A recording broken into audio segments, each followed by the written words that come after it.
Hey! Je vous retrouve aujourd'hui pour vous faire mon book haul. Alors, j'en avais pas fait au mois de juin parce que j'avais acheté un seul livre et je trouvais ça un peu dommage de faire une vidéo juste pour vous présenter un seul bouquin. Surtout que c'est un bouquin que je connais pas trop et du coup, je savais pas trop quoi en dire et il fallait que que je meuble un peu, je trouvais ça un peu inutile. Du coup, j'ai attendu le mois de juillet. J'ai pas tellement acheté plus de bouquins, j'en ai quelques-uns à vous présenter. Du coup, comme j'ai aussi acheté par exemple un livre de cuisine et tout, vous présenter plein de livres qui peut-être vous inspireront. Je vais commencer avec le livre que j'ai acheté au mois de juin. C'est un livre que j'avais commencé quand j'étais au lycée, que j'avais abandonné, je ne sais plus pour quelle raison. Il me semble que j'avais pas réussi à me remettre dedans et à force d'en entendre parler, j'ai eu envie de me relancer dans la saga. Il s'agit de l'Assassin Royal. Alors, cette fois-ci, au lieu de prendre le premier tome, vu qu'il me semble qu'il y en a 13, j'ai pris l'intégrale parce que j'adore ces éditions chez J'ai lu. J'ai déjà Game of Thrones et Les Annales de la Compagnie Noire juste là, ainsi que Martyr, et je trouve que le format est génial. Bon, le seul défaut, c'est qu'il y a 3 tomes dedans, du coup, il fait plus de 1000 pages, c'est écrit tout petit, ça va être très très long à lire, mais j'aimerais beaucoup me relancer dans l'Assassin Royal, donc c'est ici la première époque, et je pense lire tome par tome quand même, donc peut-être premier tiers, deuxième tiers, etc. au fur et à mesure, en lecture commune avec ma copine Lo Moody, qui tient un blog de lecture, et je vous mettrai son lien comme d'habitude en barre d'infos.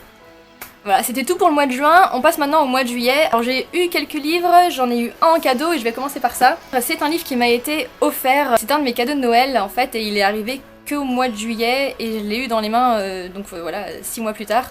Ce qu'il faut savoir c'est que j'aime beaucoup les beaux livres et l'année dernière j'avais lu ce livre là, donc c'est Paris Street Style Shoes, donc c'est juste un bouquin sur des chaussures, l'histoire de certaines chaussures et tout, et j'avais beaucoup aimé. Et du coup j'avais demandé à Noël d'avoir le même mais pour juste le street style, donc juste pour les fringues. Donc ce qu'il faut savoir c'est que j'ai pas un grand sens de la mode, je m'habille très simplement, mais par contre j'aime beaucoup l'histoire de la mode, etc. Et comme j'aime bien cette édition, je l'avais demandé. Donc c'est des livres qui sont super jolis, ils sont très bien faits, je préfère les demander en anglais. Je sais pas vraiment pourquoi, parce que il me semble qu'ils n'existent pas encore tous en français, mais il me semble que celui-là existe en français, ainsi que celui sur les chaussures. Donc voilà, il y a des interviews, il y a des photos, il y a quel sac il faut dans votre vie, etc. Et moi j'aime bien ça, il y a plein de petits portraits, il y a plein de choses inspirantes et j'ai très très hâte de le lire. J'ai ensuite reçu de la part des éditions Métellier Des larmes sous la pluie, donc c'est un livre de Rosa Montero et c'est un livre inspiré de l'univers de Blade Runner. Alors Blade Runner, ce qu'il faut savoir c'est que je n'ai pas lu le livre et je n'ai pas vu le film.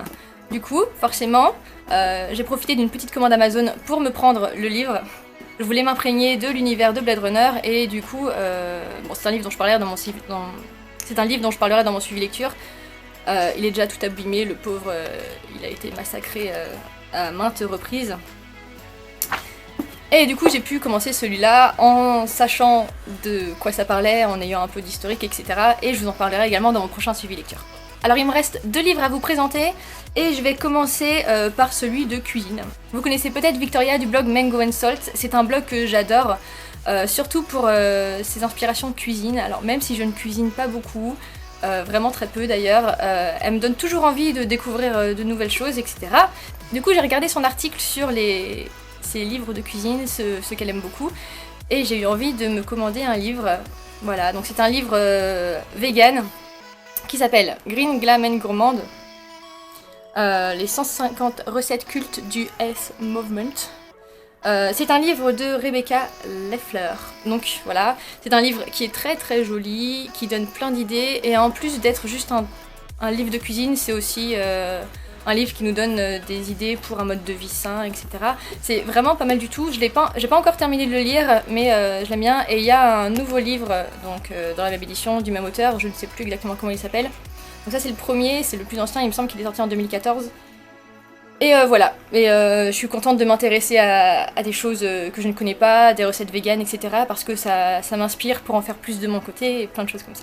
Et enfin, le dernier livre, c'est un livre que j'ai ramené de chez mes parents parce que je l'avais acheté il y a très très longtemps. C'est un livre que j'ai ramené pour le Sun & Book que je ferai au mois d'août, un moment dans le mois. Vous avez peut-être vu ces vidéos, c'est un challenge dans lequel on vous envoie dans différents pays. Et moi, comme j'avais envie de encore vous parler de Corée du Sud, j'ai ramené un livre d'un auteur coréen. Donc j'ai ramené La chambre solitaire de Shin Kyung-suk qui raconte son propre passé, le début de sa vie qui a été très difficile. Je l'ai pas encore lu, je l'ai juste ramené parce qu'il attendait dans ma palle depuis très très longtemps. Et du coup bah, il va falloir que je le lise. Maintenant j'ai à peu près 3 semaines pour le lire et je vais m'y mettre au plus tôt. Voilà, je pense que c'est tout pour mon book haul. J'espère que cette vidéo vous a plu et voilà, donc j'avais fait une petite pause sur YouTube. Vous avez peut-être un petit peu remarqué qu'il n'y a pas eu trop de vidéos dernièrement, c'est parce que j'ai été pas mal occupée. Je vais essayer de me reprendre et de continuer un rythme normal, donc hebdomadaire pour le reste de l'été. Donc j'espère que vous serez au rendez-vous pour les prochaines vidéos. Je vous dis à la prochaine.